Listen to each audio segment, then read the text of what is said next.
திருவருகை காலம் 2ஆம் வாரம் திங்கட்கிழமை. இன்று திரு அவை அன்னை மரியாள் அமல உட்பவ தாய் என்கிற பெருவிழாவை கொண்டாடி மகிழ்கிறது.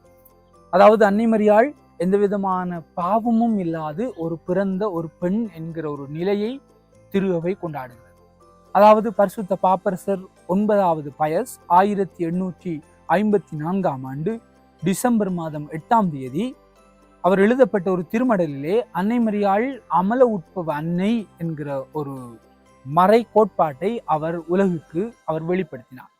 அதாவது திருச்சபையினுடைய கொள்கை திரட்டிலே நாம் படிக்கிறோம், ஒரு பெண்ணால் பாவமும் சாவும் இந்த உலகுக்கு வந்தது போல இன்னும் ஒரு பெண்ணால் வாழ்வும் ஆசீரும் இந்த உலகத்துக்கு வர வேண்டும் என்று சொல்லி ஆண்டவர் திருவுளம் கொண்டார். அதனைத்தான் அன்னை மரியாவினுடைய பிறப்பிலும் அவருடைய வாழ்விலும் பார்க்கிறோம்.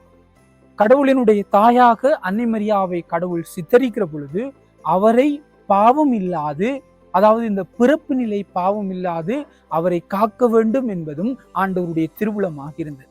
காரணம், அன்னை மரியாள் ஆண்டவரிலே கொண்டிருந்த ஒரு எண்ணிலடங்காத ஒரு தாழ்ச்சி, தன்னையே ஆண்டவருக்கு அடிமை, நான் ஆண்டவருடைய அடிமை என்று சொல்லி ஆண்டவருக்காக தன்னையே அவர் முற்றிலும் கொடுத்தார்.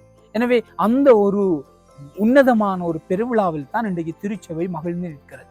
எனவே அன்னை மரியாள் அமல உட்பவ தாய் என்கிற திருவிழாவினுடைய ஒரு உட்பொருள், அன்னை மரியாள் பிறப்பு நிலை பாவம், அதாவது சென்ம பாவம் இல்லாது இந்த உலகத்திலே அவள் பிறந்தாள், அவள் அவதரித்தார் என்கிற ஒரு உன்னதமான ஒரு நிலையை அன்னை மரியாவுக்கு திருச்சபை கொடுக்கிறது.